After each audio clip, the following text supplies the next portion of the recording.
As-tu déjà perçu que le cosmos te mettait à l'écart, te distançant des individus, des perspectives ou des trajectoires que tu estimais idéales? Cette retraite, cette impression de profonde réclusion, ne constitue en aucun cas une sanction ni un indice que l'univers s'oppose à toi.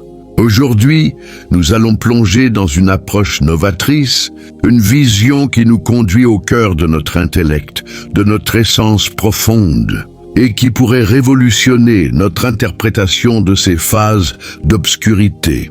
Pour cela, nous nous inspirerons des principes de Carl Jung, le renommé psychologue suisse qui a dédié son existence à décrypter les énigmes de la psyché humaine.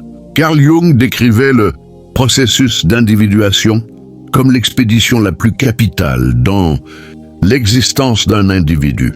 Ce concept ne se limite pas à une simple évolution personnelle ou à une conformation aux normes collectives, mais à une quête intérieure intense et sophistiquée visant l'intégralité de l'être. Il s'agit d'une voie vers l'unification et l'équilibre des multiples dimensions de notre personnalité, tant consciente qu'inconsciente. Néanmoins, cette odyssée n'est pas aisée et implique fréquemment une réclusion profonde et une solitude accrue. Il n'est guère étonnant que nombre d'entre nous expérimentent cette sensation de retrait ou de déliaison lors de mutations internes majeures. Le processus d'individuation, selon Jung, représente la clé pour qu'un être humain devienne authentiquement lui-même. Il s'agit d'une métamorphose transcendant largement l'adaptation aux standards sociétaux ou aux anticipations d'autrui, au lieu de nous cantonner aux façades que nous adoptons. Pour nous fondre dans divers rôles collectifs, l'individuation nous incite à sonder notre noyau le plus genu. Cette essence, toutefois, n'est pas toujours aisée à déceler ou à embrasser, car elle est voilée sous des strates de conditionnements sociétaux, de convictions imposées et de facettes de nous-mêmes que nous avons négligées ou refoulées. L'un des défis les plus ardus de l'individuation réside dans l'assimilation de ce que Jung nommait l'ombre. L'ombre incarne ces segments de notre psyché que nous avons repoussés ou occultés, soit parce que nous les jugeons inacceptables, soit parce qu'ils ne s'alignent pas avec l'image que nous désirons projeter. Ces segments peuvent englober des impulsions, des aspirations, des appréhensions, ou des traits que nous qualifions de défavorables ou dont nous rougissons. Cependant, Jung affirmait que l'ombre n'est pas intrinsèquement nuisible. Elle est simplement méconnue et par conséquent redoutée. Pour Jung, l'individuation consiste essentiellement en une réconciliation avec notre ombre. Cela requiert de reconnaître, d'accepter et ultimement d'intégrer ces zones obscures dans notre conscience. Ce mécanisme n'est ni fluide ni prompt. Il demande du courage pour affronter ce que nous avons esquivé et pour déconstruire les barrières que nous avons érigées pour nous prémunir de ces éléments dérangeants de notre psyché. C'est précisément ici que la réclusion exerce un rôle pivotal. Souvent, l'individuation ne peut s'accomplir en présence d'autrui, particulièrement si nous sommes entourés d'individus qui perpétuent nos masques et nos obligations collectives. Pour percevoir les murmures intérieurs, nous devons nous isoler, éloigner du tumulte extérieur et des interférences qui nous détournent de notre nature authentique.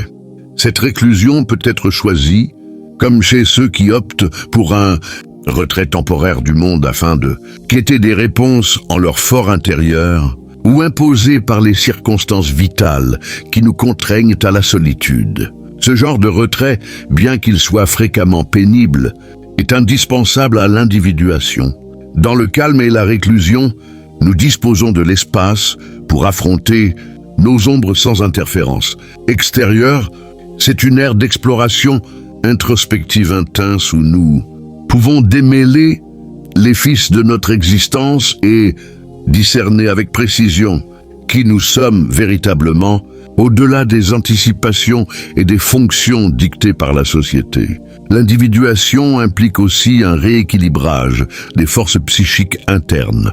Jung dépeignait la psyché humaine comme composée de plusieurs dualités, conscient et inconscient, masculin et féminin, lumière et ombre. L'individuation représente en substance une harmonisation et une unification de ces dualités. Lorsque nous assimilons notre ombre, nous ne devenons pas uniquement plus intégraux, nous libérons également des énergies psychiques antérieurement contenues ou entravées. Cette décharge d'énergie peut engendrer un sentiment accru de vitalité, de créativité et d'authenticité. Il convient toutefois de souligner que l'individuation n'est ni linéaire ni rigoureusement délimitée. C'est une quête perpétuelle tout au long de la vie, au fil de laquelle nous continuons à explorer et à redécouvrir des facettes de nous-mêmes à mesure que nous évoluons et affrontons de nouveaux obstacles. L'individuation se déploie et s'intensifie ainsi, de sorte que la réclusion que nous vivons à divers stades de notre existence n'est pas un épisode isolé, mais une composante récurrente et vitale de notre maturation psychologique et spirituelle. La réclusion est souvent mal comprise comme une sanction ou une forme de tourment, mais en réalité, elle peut constituer l'une des voies les plus puissantes vers l'authenticité. Le cosmos ne te met pas à l'écart par malice, mais parce qu'il sait que pour découvrir ton moi véritable, tu dois te libérer des perturbations extérieures. Dans notre routine quotidienne, nous sommes incessamment enveloppés de stimuli, d'opinions, d'anticipation et de vacarme qui nous éloignent de notre cœur. Cette réclusion, qui peut parfois paraître comme une forme de châtiment, est en vérité une occasion inestimable d'exploration intérieure et d'auto-révélation. Lorsque le cosmos t'isole, il t'adresse une invitation explicite à plonger en toi-même, à confronter ces segments de ton être que tu as longtemps évités. Cela peut s'avérer terrifiant initialement, surtout si tu n'es pas accoutumé à la réclusion ou à cohabiter avec tes réflexions. Dans un univers où le bruit extérieur et les diversions permanentes sont la norme, le silence et la réclusion peuvent sembler déstabilisants, voire décourageants. Néanmoins, c'est exactement dans ces instants de quiétude et de retrait que la vérité la plus profonde de ton identité se dévoile. Visualise-toi au cœur d'une forêt ténébreuse, sans repère. Au départ, l'obscurité peut paraître intimidante, voire oppressante. Mais à mesure que tes yeux s'acclimatent à l'absence de lumière, tu commences à distinguer les contours et les silhouettes environnantes. Ce qui semblait effrayant se mue en un panorama énigmatique, riche de vitalité et de sens. La réclusion opère de façon analogue. Au début, tu ne ressens que la solitude, le vide et peut-être un sentiment de déperdition.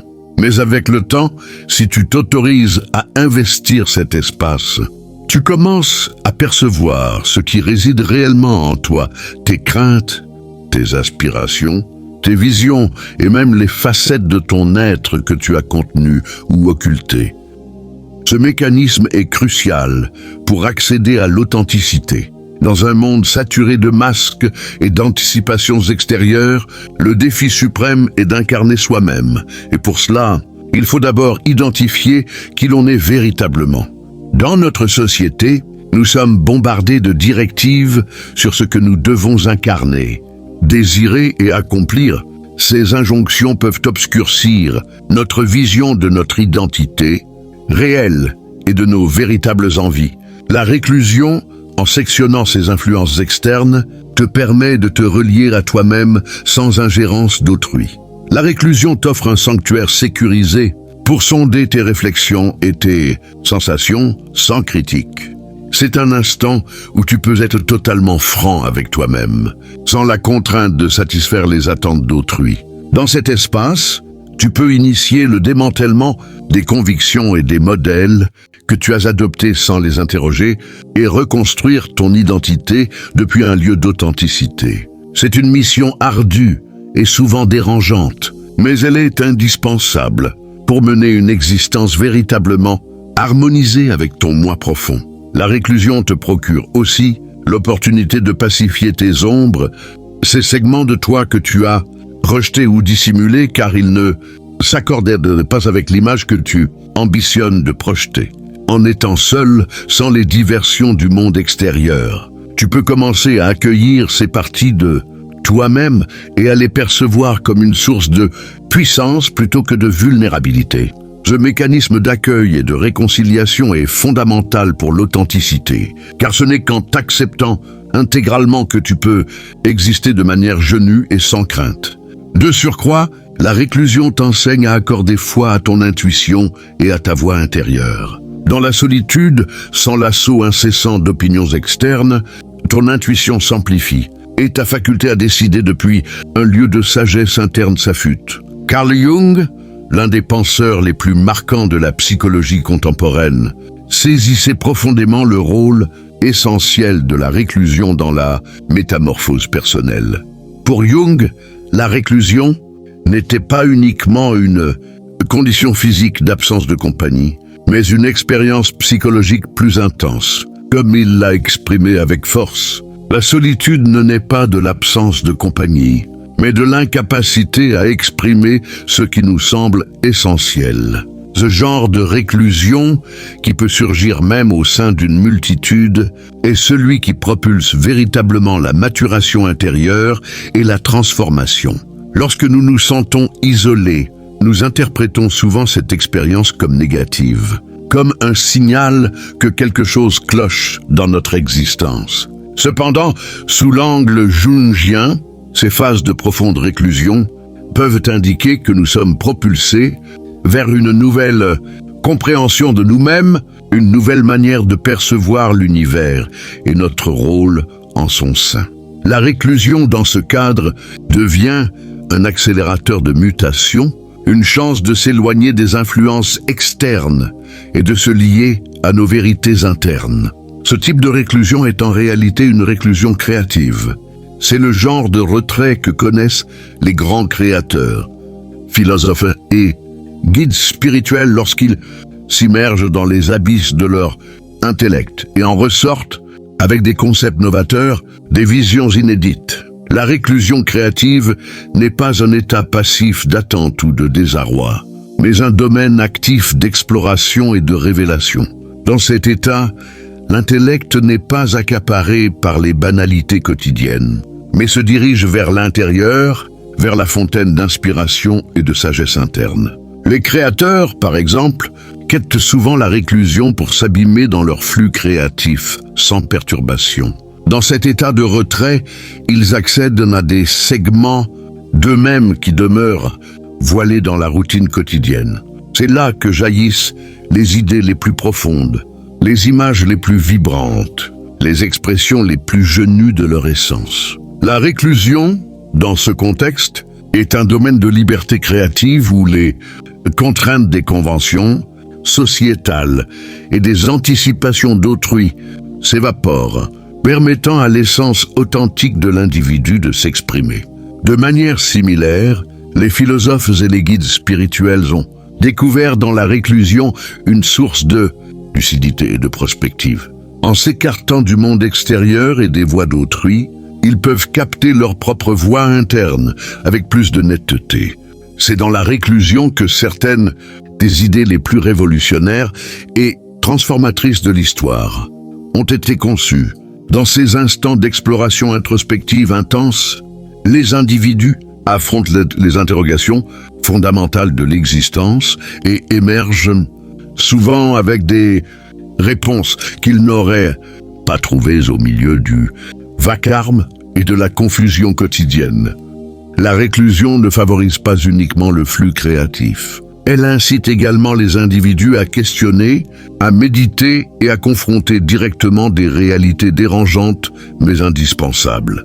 Lorsque nous sommes seuls, sans les diversions et le bruit du monde extérieur, nous sommes contraints d'affronter nos propres ombres, nos vulnérabilités et nos incohérences. Ce mécanisme peut être douloureux et exigeant, mais il est vital pour la maturation personnelle. À mesure que nous affrontons ces réalités internes, nous commençons à nous affranchir des illusions et des auto-illusions qui nous ont retenus captifs de modèles de conduite et de convictions restrictives. Et c'est dans ce processus de confrontation et de méditation que débute la véritable métamorphose.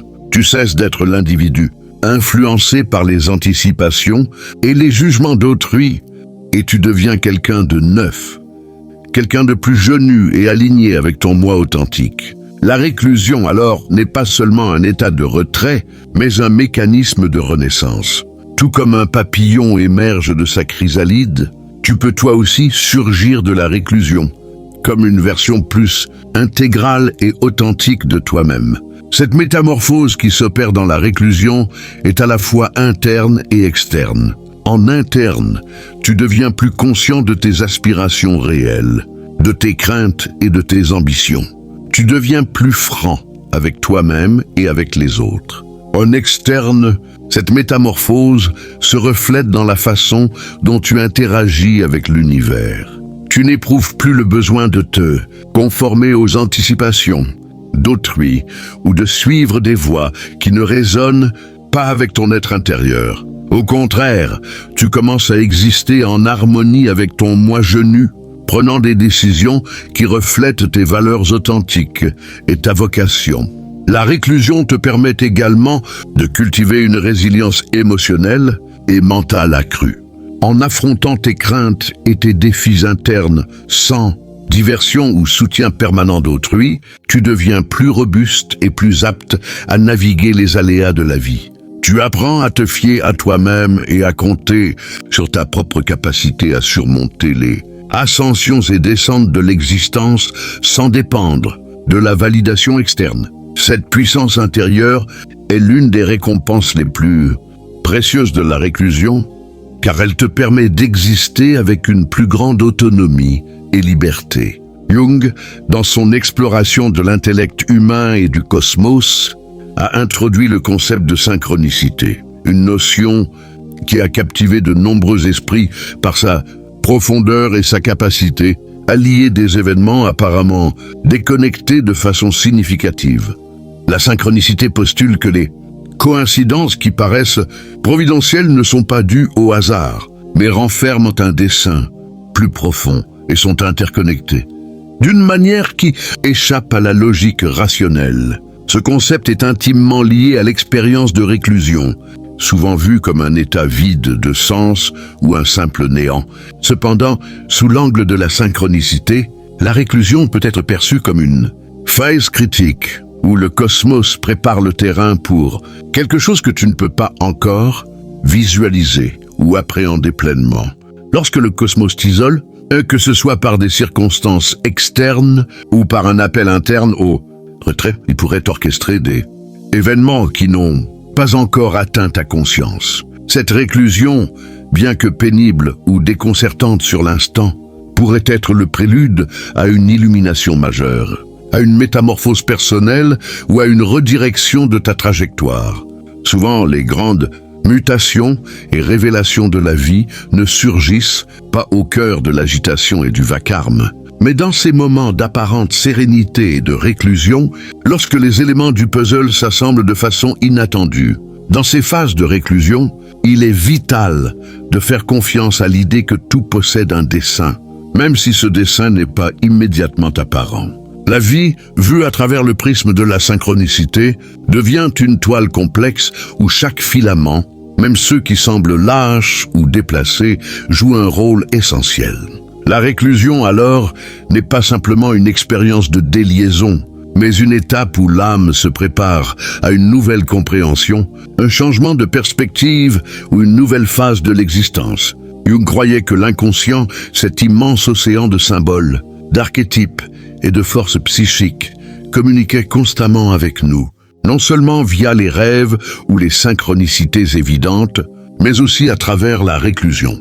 Dans la réclusion, éloignés des perturbations du monde extérieur, nous pouvons capter ces communications avec plus de netteté. C'est comme si la réclusion nous affinait, nous rendant plus réceptifs aux messages subtils que l'inconscient tente de transmettre.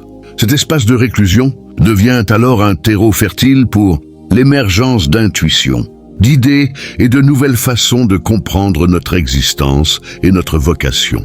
La réclusion, donc, n'est pas un vide dépourvu de sens, mais un domaine chargé de potentiel.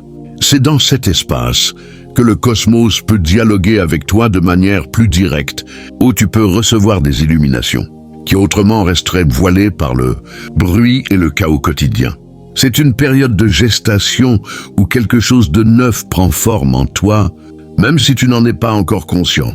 Comme une graine implantée dans l'obscurité du sol, ton être intérieur peut se développer, croître en silence, se préparant à émerger lorsque les conditions seront optimales. Cette période de réclusion t'offre également l'opportunité de discerner des motifs et des liens dans ta vie qui, auparavant, échappaient à ton regard. La synchronicité se manifeste à travers ces motifs, révélant que les événements, les rencontres et les expériences que tu as traversées ne sont pas aléatoires, mais font partie d'un schéma plus vaste. À travers la réclusion, tu peux commencer à identifier ces motifs, à relier les points et à saisir le sens plus profond derrière tes expériences. C'est comme si la réclusion te permettait de prendre du recul, de visualiser l'ensemble du tableau et d'apprécier la cohérence sous-jacente de ta vie. De plus, la réclusion peut t'aider à redéfinir ta relation avec le temps. Dans la routine quotidienne, nous sommes piégés dans une perception linéaire du temps où les événements s'enchaînent de manière prévisible. Cependant, la synchronicité suggère que le temps est plus fluide, plus interconnecté que nous ne l'imaginons. Dans la réclusion, tu peux ressentir une sensation d'éternité où le passé, le présent et le futur semblent s'entrelacer de manière mystérieuse. C'est dans ces moments que tu peux sentir qu'un événement de ton passé résonne profondément avec quelque chose que tu vis actuellement ou qu'un pressentiment concernant le futur commence à se former. Le concept de la nuit obscure de l'âme est l'un des plus profonds et des plus complexes à appréhender en spiritualité et en psychologie. Initialement conceptualisé par un mystique espagnol du XVIe siècle, la nuit obscure de l'âme décrit une phase de crise spirituelle intense où l'individu se sent totalement déconnecté de la source suprême, de sa vocation et même de son identité propre. Cette expérience est profondément perturbante, car l'individu est plongé dans un sentiment écrasant de vide et de désespoir, sans voie claire vers l'avant. Carl Jung, dans son exploration de l'inconscient et du processus d'individuation, a reconnu l'importance de ce phénomène et l'a interprété comme une composante cruciale du chemin vers l'intégralité de l'être. Du point de vue jungien, la nuit obscure de l'âme n'est pas uniquement un épisode de tourment, mais un mécanisme de purification et de renouvellement spirituel. C'est un processus dans lequel l'âme s'abîme dans l'obscurité pour émerger plus robuste, plus pure et plus alignée avec sa vocation authentique. Durant cette phase, l'individu est forcé d'affronter ses démons intérieurs, les facettes les plus ténébreuses et refoulées de sa psyché. Ces démons, qui peuvent se manifester sous forme de crainte, d'insécurité, de traumatisme ou d'aspiration occultée, sont des aspects de l'ombre qui ont été négligés ou rejetés depuis longtemps. Dans la nuit obscure de l'âme, ces parties refoulées de la psyché surgissent avec vigueur, exigeant d'être confrontées et traitées. Ce mécanisme peut être extrêmement douloureux, car il nécessite que l'individu se dépouille de ses anciennes identités et affronte les facettes d'elle-même qu'elle a niées ou évitées. La réclusion, dans ce contexte, devient un accélérateur d'une métamorphose radicale. Lorsqu'un individu traverse la nuit obscure de l'âme, il vit souvent une réclusion profonde, tant interne qu'externe. Cette réclusion peut sembler une forme de sanction, mais en réalité, il s'agit d'une période nécessaire de retrait où l'individu peut se concentrer exclusivement sur son processus intérieur. C'est dans cette solitude que commence la véritable purification, où l'âme est épurée des impuretés et des illusions qui ont obscurci sa vision et entravé sa maturation spirituelle. La nuit obscure de l'âme n'est pas une sanction, mais une épuration, similaire au processus alchimique, où la matière brute est réduite à son état le plus élémentaire avant d'être transmuée en quelque chose de neuf et de précieux. Dans la nuit obscure de l'âme, l'individu est dépouillé de tout ce qui n'est pas essentiel. Des fausses identités et des attachements qui l'ont maintenu piégé dans des schémas destructeurs ou limitants. Ce processus est douloureux car il implique une mort symbolique de l'ancien moi, mais il est nécessaire pour que le moi authentique puisse émerger. Ce mécanisme de destruction et de renouvellement est ultimement un acte d'amour profond et de grâce, bien que sur le moment, il puisse sembler que tout s'effondre, que la vie perd son sens. En réalité, le terrain est préparé pour une renaissance spirituelle. En traversant cette obscurité, l'individu est libéré des chaînes de ses anciennes identités, convictions et modèles de conduite, et est guidé vers une nouvelle phase de sa vie, plus alignée avec son être véritable. La nuit obscure de l'âme possède également un objectif évolutif dans le processus d'individuation. Jung la considérait comme une partie indispensable du développement psychologique et spirituel de l'individu. À travers cette crise, l'individu a l'occasion d'assimiler son ombre, de confronter et de se réconcilier avec les parties d'elle-même qu'elle a niées ou refoulées. Cette assimilation est cruciale pour la maturation personnelle, car elle permet à l'individu de devenir un être plus intégral et équilibré. En outre, la nuit obscure de l'âme offre une opportunité de développer une relation plus profonde et plus authentique avec le divin ou avec l'univers. Durant cette période, les convictions superficielles et les idées préconçues sur la spiritualité sont interrogées et souvent déconstruites. Leur place émerge une compréhension plus profonde et plus personnelle du sacré, basée sur l'expérience directe et la transformation intérieure. Cette nouvelle relation avec le divin n'est pas fondée sur des dogmes ou sur ce que les autres ont enseigné, mais sur ce qui a été vécu et expérimenté au plus profond de l'âme. Carl Jung, dans son exploration profonde de l'intellect humain, a accordé une place centrale à l'inconscient, le considérant non seulement comme un réservoir de souvenirs et d'expériences refoulées, mais comme une source riche et vitale de sagesse et de guidance. Pour Jung, l'inconscient était un vaste océan de symboles, d'archétypes et de forces psychiques qui, bien que généralement voilés dans la routine quotidienne, peuvent émerger et offrir des insights précieux lorsque nous leur accordons l'attention requise. La réclusion, selon Jung, peut agir comme un accélérateur qui nous oblige à prêter attention à ce domaine intérieur souvent négligé, au milieu des distractions et du vacarme de la vie quotidienne. Lorsque nous sommes seuls, sans la stimulation constante du monde extérieur, nos esprits commencent naturellement à se tourner vers l'intérieur. Dans cet état d'introspection, l'inconscient a l'opportunité de s'exprimer avec plus de clarté. Soudainement, nous pouvons trouver des réponses à des interrogations que nous ignorions même posséder, révélant des aspects de notre psyché qui sont restés dans l'ombre. Jung croyait fermement que l'inconscient communiquait avec nous à travers des symboles, des rêves et des visions qui ne peuvent être saisis par la seule logique et la raison. Ces symboles et rêves, qui peuvent sembler irrationnels ou incompréhensibles au premier abord, contiennent en réalité des messages profonds qui reflètent notre nature authentique et nos aspirations les plus intimes. Durant les périodes de réclusion, lorsque notre attention n'est pas dispersée par les exigences du monde extérieur, ces manifestations de l'inconscient peuvent devenir plus fréquentes et plus vives. C'est comme si, déconnecté du bruit extérieur, le monde intérieur devenait plus accessible, plus enclin à révéler ses secrets. C'est un moment idéal pour prêter attention à tes rêves, à tes intuitions et aux symboles qui apparaissent dans ta vie. Les rêves, en particulier, sont une porte directe vers l'inconscient. Jung les décrivait comme le chemin royal vers l'inconscient, car ils manifestent les contenus refoulés et les conflits internes de manière symbolique. À travers l'analyse des rêves, nous pouvons accéder à des parties de nous-mêmes qui, autrement, resteraient voilées.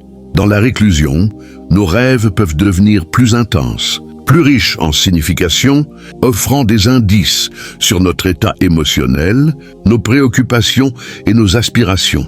En plus des rêves, Jung a également souligné l'importance des symboles et des archétypes qui apparaissent dans nos vies, que ce soit dans les rêves, les visions ou même dans les coïncidences que nous vivons. Ces symboles ne sont pas de simples accidents ou des produits de l'imagination, mais des expressions de l'inconscient collectif, une partie de la psyché humaine que nous partageons avec toute l'humanité. Les archétypes, comme le héros, l'ombre, l'anima et l'animus, entre autres, sont des modèles universels qui structurent notre expérience et qui émergent à des moments clés de nos vies pour nous guider et nous aider à nous comprendre nous-mêmes et le monde qui nous entoure. Plutôt que de craindre ces moments où l'inconscient se manifeste, il est crucial de les voir comme une opportunité de renforcer ta connexion avec ton être intérieur.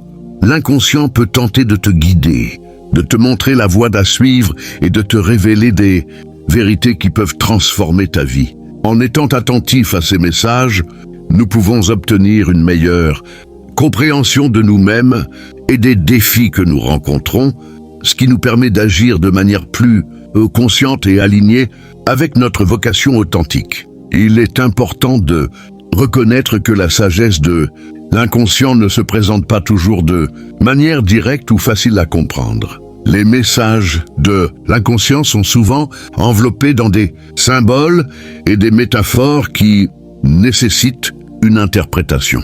C'est ici que le travail d'auto-analyse et, si nécessaire, l'aide d'un thérapeute peuvent être inestimables. En démêlant ces symboles, nous pouvons découvrir des schémas dans nos vies qui nous ont maintenus prisonniers de cycles répétitifs ou recevoir des conseils sur la manière de surmonter des obstacles qui bloquent notre maturation. De plus, la réclusion et la solitude peuvent faciliter la pratique de la méditation et d'autres formes d'introspection profonde qui permettent un accès plus direct à l'inconscient. Durant la méditation, par exemple, nous pouvons atteindre des états de conscience où le dialogue intérieur se tait et l'inconscient peut émerger avec plus de clarté. Ces pratiques non seulement nous aident à mieux nous comprendre, mais elles nous offrent aussi des outils pour intégrer les contenus de l'inconscient dans notre vie consciente, favorisant ainsi un plus grand équilibre et bien-être psychologique. La réclusion, alors, n'est pas seulement un retrait du monde extérieur, mais une invitation à un dialogue plus intime et significatif avec notre monde intérieur. La réclusion peut se manifester dans nos vies de deux manières principales, comme un retrait volontaire ou comme une réclusion imposée. Bien que les deux types de réclusion puissent sembler similaires en surface, dans la mesure où ils impliquent une séparation du monde extérieur, leurs origines et les expériences qu'ils génèrent sont fondamentalement différentes. Comprendre cette distinction est crucial pour tirer le meilleur parti du potentiel de maturation que chaque type de réclusion peut offrir. Le retrait volontaire est un choix conscient, une décision délibérée de s'écarter du tumulte de la vie quotidienne pour rechercher la paix intérieure, l'illumination spirituelle ou un degré supérieur d'autoconnaissance. Ce type de réclusion est généralement associé à des pratiques spirituelles et religieuses, comme celle des ermites ou méditants, qui se retirent dans des lieux reculés ou dans des monastères pour se consacrer à la contemplation, à la prière et à l'introspection. Dans ces cas circonstances, l'individu se sépare du monde extérieur, non pas comme une forme d'évasion, mais comme un moyen de se connecter plus profondément avec le divin, avec son essence intérieure ou avec des vérités plus universelles. Le retrait volontaire est perçu par beaucoup comme un chemin vers la transcendance, une opportunité de se dépouiller des distractions mondaines et de se concentrer sur ce qui importe vraiment. Dans ces moments, la personne s'immerge dans un état d'introspection qui lui permet d'examiner ses réflexions, ses sensations et ses convictions sans l'interférence des pressions sociétales ou des anticipations extérieures. Ce type de réclusion est généralement recherché dans des périodes de transition ou lorsque la personne ressent un besoin profond de se reconnecter avec sa vocation ou de trouver des réponses à des questions existentielles. D'un autre côté, la réclusion imposée est celle qui nous est dictée par les circonstances et qui survient souvent de manière inattendue et non désirée. Des exemples incluent la réclusion causée par une perte, une maladie, une crise mondiale ou toute situation qui nous oblige à nous séparer des autres sans que nous l'ayons choisi. Ce type de réclusion peut sembler plus ardu à gérer car il est souvent accompagné de sentiments de frustration, d'impuissance et de désespoir. La personne confrontée à une réclusion imposée peut avoir l'impression d'avoir perdu le contrôle de sa vie et d'être propulsée dans une situation de solitude contre sa volonté. Cependant, Carl Jung nous a enseigné que, bien que nous ne choisissions pas toujours nos circonstances, nous pouvons choisir comment y répondre. Cette perspective est essentielle pour transformer une réclusion imposée en une opportunité de maturation personnelle et spirituelle. Lorsque nous nous trouvons dans une situation de réclusion non désirée, nous pouvons choisir de résister, ce qui génère souvent plus de tourments, ou nous pouvons l'accepter, et explorer comment utiliser ce temps à notre avantage. Cette acceptation n'implique pas de résignation, mais une disposition à collaborer avec ce que la vie nous a offert, en cherchant des moyens de transmuer le défi en une expérience enrichissante. Dans les deux cas, qu'il s'agisse d'un retrait volontaire ou d'une réclusion imposée, la réclusion peut nous conduire à un lieu de réflexion profonde et d'autoconnaissance. La différence principale réside dans l'attitude avec laquelle on aborde l'expérience. Dans un retrait volontaire, la personne entre dans la réclusion avec une intention claire de chercher quelque chose, que ce soit la paix, la sagesse ou la connexion spirituelle. Tandis que dans une réclusion imposée, le défi est de trouver un sens et une vocation au milieu d'une situation dictée. La clé pour naviguer dans les deux types de réclusion est de ne pas résister au processus, mais d'accepter ce qui est et de permettre à la réclusion d'accomplir son œuvre en nous. Lorsque nous résistons à la réclusion, nous essayons de combler le vide avec des diversions. Nous nous éloignons des leçons qui pourraient émerger dans cet espace de solitude. Cependant, lorsque nous acceptons la réclusion et que nous la voyons comme une opportunité, nous pouvons commencer à découvrir des aspects de nous-mêmes que nous ignorions auparavant, à développer une plus grande résilience et à approfondir notre compréhension du monde et de notre vie. Le retrait volontaire, avec son accent sur la quête intérieure, nous enseigne l'importance du silence, du calme et de la connexion avec le transcendantal. Il nous montre qu'en nous éloignant des exigences extérieures, nous pouvons trouver des réponses et une lucidité inaccessible au milieu du bruit et de la hâte. Ce type de réclusion est un outil puissant pour la maturation spirituelle, car il nous permet de nous aligner avec nos vérités les plus profondes et avec le rythme naturel de la vie. D'un autre côté, la réclusion imposée nous enseigne l'importance de l'adaptation et de l'acceptation. Elle nous met au défi de trouver un équilibre et un sens dans des situations ardues et de développer une force intérieure qui nous permet de traverser les tempêtes de la vie avec grâce.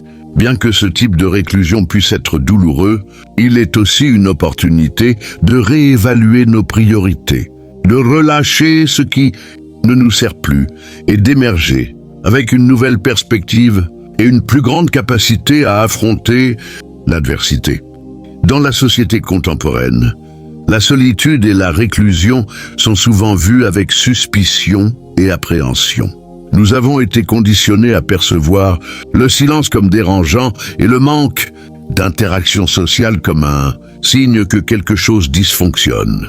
Nous vivons dans un univers qui valorise l'activité incessante, la connexion superficielle et le divertissement immédiat, ce qui nous éloigne de l'introspection et de l'autoconnaissance. Cependant, Carl Jung nous a avertis des périls de fuir perpétuellement la réclusion et de ne pas affronter nos démons intérieurs. La résistance à la réclusion a des conséquences profondes pour notre bien-être émotionnel, psychologique et spirituel.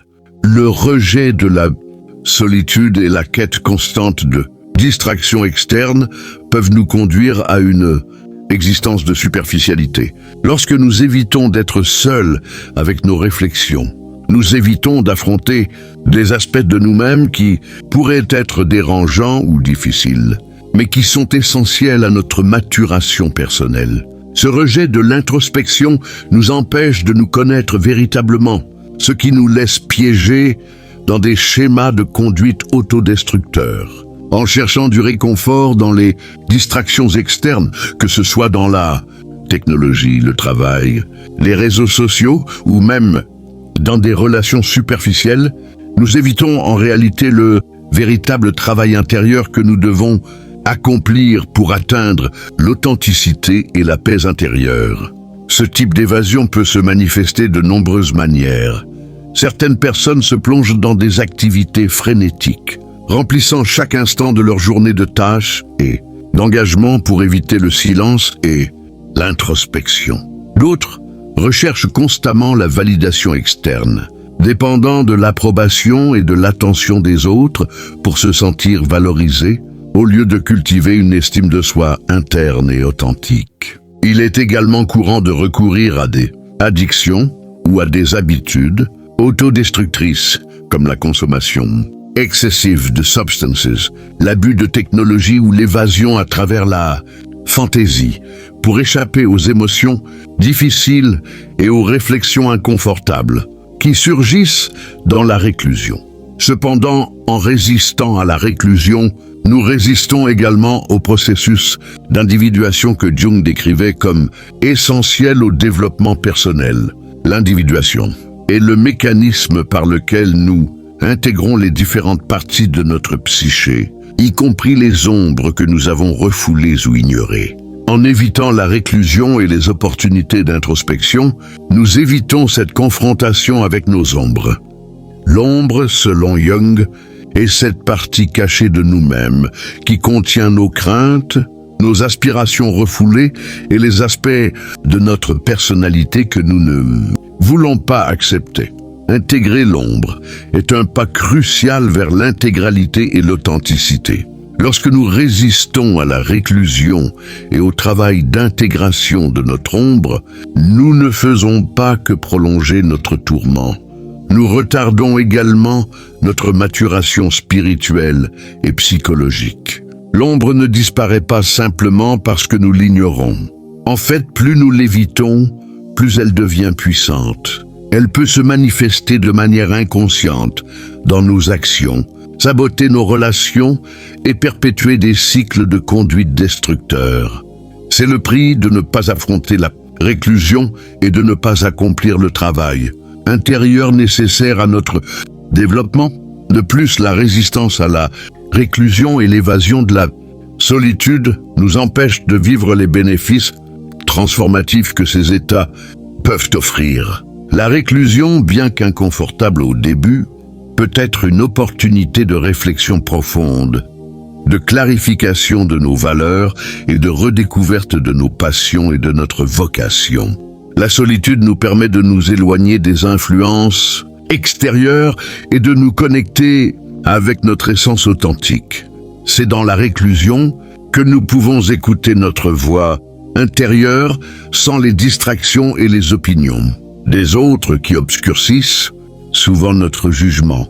Lorsque nous cessons enfin de résister à la réclusion et que nous nous autorisons à être seuls avec nos réflexions, nous commençons à découvrir des aspects de nous-mêmes que nous n'avions jamais remarqués.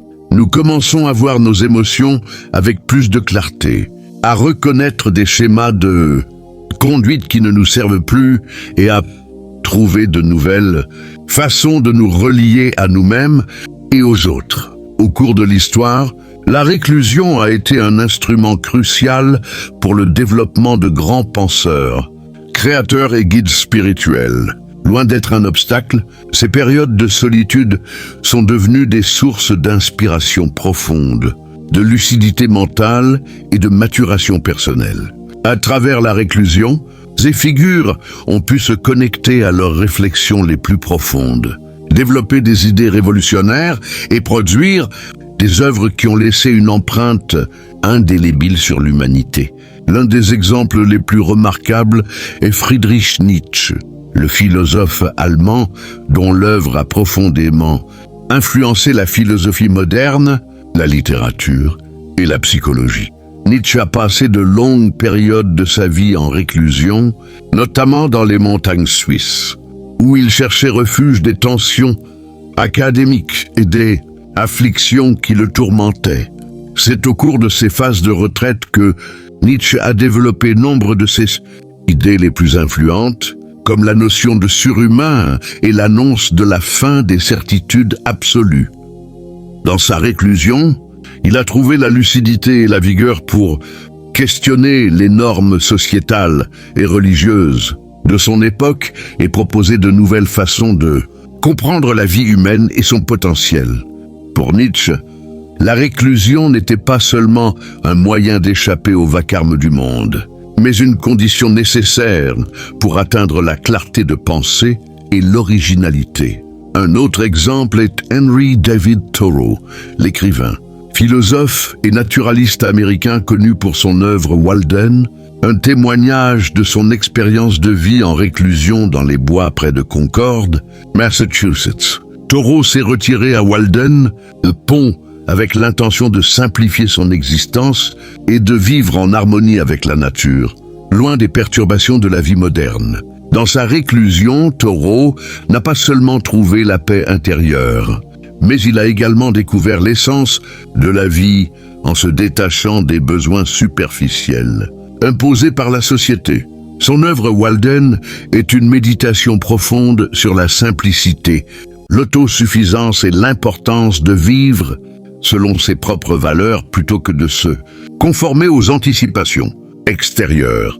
À travers son retrait, Thoreau s'est connecté avec son être intérieur et avec la nature et a pu produire une œuvre qui continue d'inspirer des générations à valoriser l'introspection et la vie consciente. Carl Jung, le psychologue et psychiatre suisse, a également eu recours à la réclusion comme une partie intégrante de son processus créatif et de découverte de soi. Jung a construit une tour à Bollingen, au bord d'un lac, où il se retirait régulièrement pour réfléchir, méditer et travailler sur ses écrits. Dans cet environnement isolé, Jung a pu explorer son propre inconscient et développer nombre de ses théories les plus importantes sur la psyché humaine, y compris la théorie des archétypes et le concept d'individuation. Pour Jung, la réclusion ne lui offrait pas seulement un répit de sa pratique clinique et des demandes du monde extérieur, mais lui fournissait également un espace sacré pour plonger dans les profondeurs de son intellect et pour se connecter à ce qu'il considérait comme des forces plus grandes et universelles opérant dans l'inconscient collectif. C'est à Bollingen que Jung a consigné nombre des visions et des rêves qui formeraient plus tard la base de son œuvre la plus influente. Ces exemples montrent que la réclusion, loin d'être un obstacle, peut être une source d'inspiration et de maturation personnelle et spirituelle. Lorsque des figures comme Nietzsche, Thoreau et Jung ont embrassé la réclusion comme partie de leur odyssée, ils ont découvert de nouvelles façons de voir l'univers et de nouvelles manières d'exister. Leur solitude leur a permis de se libérer des influences extérieures et de se connecter avec leur essence la plus profonde, ce qui leur a permis de produire des idées et des œuvres qui résonnent avec une vérité universelle et intemporelle. Dans un monde qui nous assaille souvent de stimuli et de demandes constantes, il est facile de sous-estimer la valeur de la réclusion. Cependant, comme le démontrent ces grands penseurs, la solitude peut être un allié puissant sur le chemin de la connaissance de soi et de la créativité. La réclusion offre un espace pour une introspection profonde où l'on peut explorer les strates les plus cachées de la psyché et découvrir des vérités qui autrement resteraient enfouies sous les couches de la routine quotidienne. En résumé, la réclusion n'est pas seulement un retrait du monde, mais une opportunité de se reconnecter à soi-même et aux sources les plus profondes de sagesse et d'inspiration.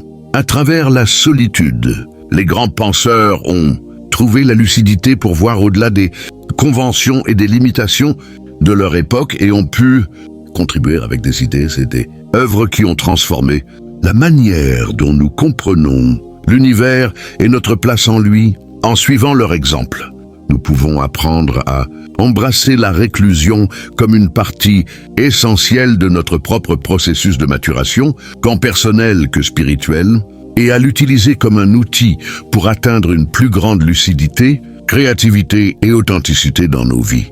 La réclusion n'est pas aisée, c'est un défi, un moment d'épreuve qui peut sembler interminable et douloureux. Mais si tu la regardes à travers le prisme de Carl Jung, tu peux la voir comme une composante vitale de ton odyssée vers l'intégralité, vers l'individuation. C'est un temps que le cosmos t'accorde pour que tu puisses tracer ton chemin authentique, pour que tu puisses te confronter à toi-même sans les perturbations du monde extérieur. Au lieu de lui résister, que se passerait-il si tu l'embrassais? Si tu voyais dans la réclusion non pas une sanction, mais une chance de maturation et de métamorphose. C'est dans ces moments de solitude que tu peux découvrir qui tu es vraiment. Et lorsque tu émergeras, tu seras plus robuste, plus sagace et plus en harmonie avec ta vocation.